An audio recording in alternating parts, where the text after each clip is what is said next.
دویەمین کوپا ڕۆژاوا ئیسال لە باژارێ هەنۆفەرەی ئەڵمانیایی بڕێوەدەچە.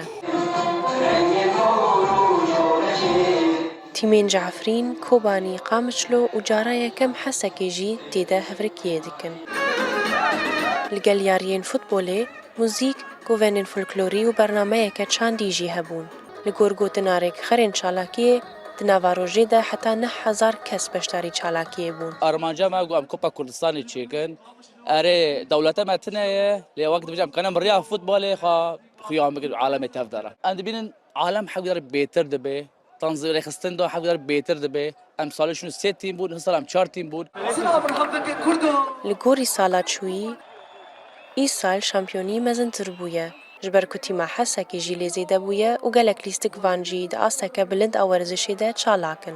Maça me ya ewwel wekt bê em serkeftin ketin em derbê elfmêtayê cezayê em rebihîn û inşallah emana giya nihayî û mbarat duwajê em ê birebihin û inşallah wekt bê em serê gelê Kurd gişî bilind bikin. Kî axir jî serkef dikeve em giş yekin û em giş ji Kurdistanê ne.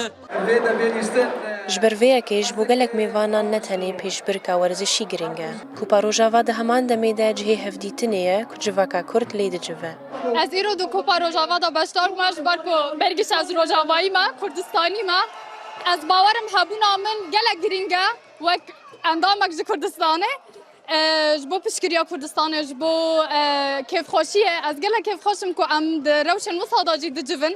Em tim di xwepêşindanan da di derê wisa da bi xemgînî dicivin.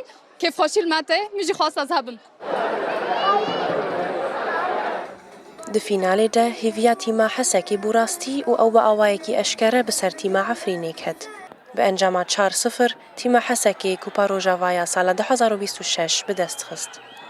وتيما حسكي الحمد لله مستند بجهد وكواليتي قش باش والحمد لله وبالاول واخير كوباني وحسكي وقامشلي وعفريني ام قش يكن جاولان باريت حطاتها اليوم باري سواء مباراة اول انا صف نهائي ضدي قامشلي ولا نهائي ضدي عفريني يعني ادائك ما شاء الله قال لك باش بو ام قال كيف خوشن وفي دربا اول حسكي مشارك تدي بار نمشارك بو عفريني استن انا حسكي كسر خطيده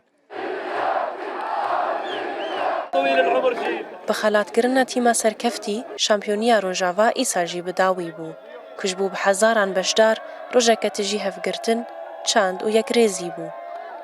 مەیدۆس ڕووداو، ئەڵمانیا.